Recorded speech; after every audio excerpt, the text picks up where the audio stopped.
সংবিধান সভা নির্বাচনের প্রশ্নটাও কোনো জোরালো আলোচনার মধ্যে নেই। দুই একটা দলের প্রস্তাবনার জায়গাটা আছে। রাষ্ট্রপতি তিনি এ ধরনের একটা অধ্যাদেশ তিনি জারি করতে পারেন কিনা।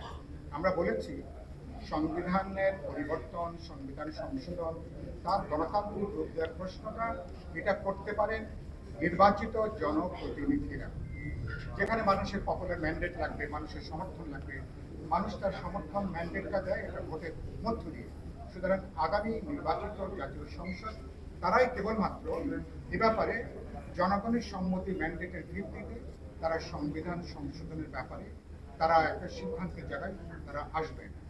রাষ্ট্রপতি তিনি যদি সংবিধানকে এড়িয়ে যে এখন তিনি যদি একটা এখানে একটা রাষ্ট্রপতির যদি কোনো নির্দেশনা অথবা অধ্যাদেশ জারি করেন, এটা আমরা বলেছি আমাদের রিপাবলিক ওয়ার্কার্স পার্টির জায়গা থেকে এটা খুবই বিপজ্জনক এবং ভয়ঙ্কর একটা প্রস্তাবনা, এবং এটা খুব বাজে একটা উদাহরণ হিসেবে থাকবে ভবিষ্যতে যে কোনো সাংবিধানিক জটিলতা। তখন দেখা যাবে জনগণের নির্বাচিত পার্লামেন্ট, নির্বাচিত প্রতিনিধিরা ছাড়াই রাষ্ট্রপতি তিনি তার পদ বা ক্ষমতাকে ব্যবহার করে তিনি অধ্যাদেশ জারি করার মধ্য দিয়ে তিনি সংবিধানে পরিবর্তন বা সংশোধনের জায়গায় যাবে।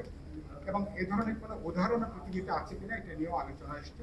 সুতরাং আমরা মনে করি এটাও কোনো গ্রহণযোগ্য কোনো প্রস্তাবনা নয়।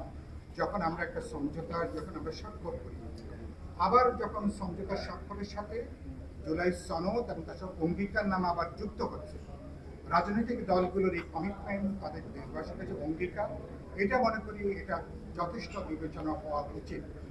কারণ রাজনৈতিক দলগুলোকে আপনি কোনো দড়ি, শিকল অথবা কোনো কিছু দিয়ে কাছে দিয়ে কিন্তু বেঁধে রাখার কিন্তু কোনো প্রচেষ্টা এগুলো শেষ পর্যন্ত বুমেরাং হয়। কারণ এগুলো তো পরবর্তী পার্লামেন্টে এটাকে র্যাটিফাই করতে হবে, আইন প্রণয়নে করতে হবে, সংবিধানে সেটাকে যুক্ত করতে হবে। সুতরাং এই প্রস্তাবনাও আমরা মনে করি গ্রহণযোগ্য কোনো বিবেচনা না।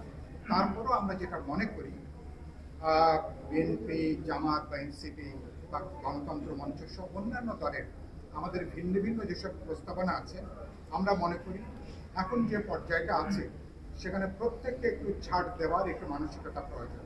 প্রত্যেকে যদি তার জায়গা থেকে তারা যদি একটু ছাড় দিয়ে যদি আমরা একটা অ্যাকোমোডেটিভ জায়গায় আসতে পারি, যেখানে সবার চিন্তাকে ধারণ করে।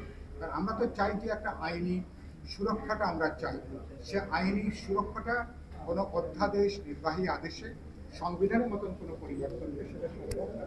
সুতরাং রাজনৈতিক অঙ্গীকারের উপরে নির্ভর করে সেদিক থেকে আমরা রিপাবলিক পার্টি গণতন্ত্র মঞ্চ আমরা মনে করি সংবিধানের 106-এর যে বিধানটা আছে, রাষ্ট্রপতি সেদিক থেকে তিনি একটা উচ্চ আদালতের মতামত দিচ্ছে, সেটাকে একটা কনসেনসাস আকারে তৈরি করে পরবর্তী ধাপে আমরা এগোতে পারি। কারণ অন্যান্য যে কোনো প্রস্তাব যদি সংবিধান সভা নির্বাচন বলেন অথবা যদি গণভোটের প্রশ্ন বলেন, ফেব্রুয়ারিতে তাহলে নির্বাচন অনুষ্ঠানটা সম্ভব হবে না। তার মানে আপনি নতুন একটা পর্যায়ে, নতুন একটা ধারাকে, যেটা 4 মাস 6 মাস এমনকি 1 বছরও যেটা লেগে যেতে পারে। আর এবং যেখানে ইতিমধ্যেই মানুষ নির্বাচনের জন্য অপেক্ষা করছে, ফলে বিচারেরটা ক্রমান্বয়ে দৃশ্যমান হচ্ছে। সংস্কারের ব্যাপারে মৌলিক প্রশ্ন আমরা একমত। শুধুমাত্র আমরা একটা বাস্তবায়নের আইনি সুরক্ষা দেবার প্রশ্নে দলগুলো যদি পরস্পর বিরোধী অবস্থান নেন, নির্বাচনটা যদি অনিশ্চিত হয়ে যায়, দেশের গণতান্ত্রিক উত্তরণ, আগামী নির্বাচন, জনপ্রতিনিধিত্ব, আমাদের গণতান্ত্রিক ভবিষ্যৎ, এটাও কিন্তু অনিশ্চিত হয়ে যাওয়ার ঝুঁকিটা বাড়বে। আমরা অ্যাপিল করেছি রাজনৈতিক দলগুলোর মধ্যে আলাপ আলোচনা করে, বোঝাপড়া করে, মতপার্থক্য কমিয়ে এনে ন্যূনতম একটা প্রশ্নে আমরা একমত হতে পারি কিনা। খাওয়ার বিরতির পরে এটা নিয়ে আরও আলাপ আলোচনা করি।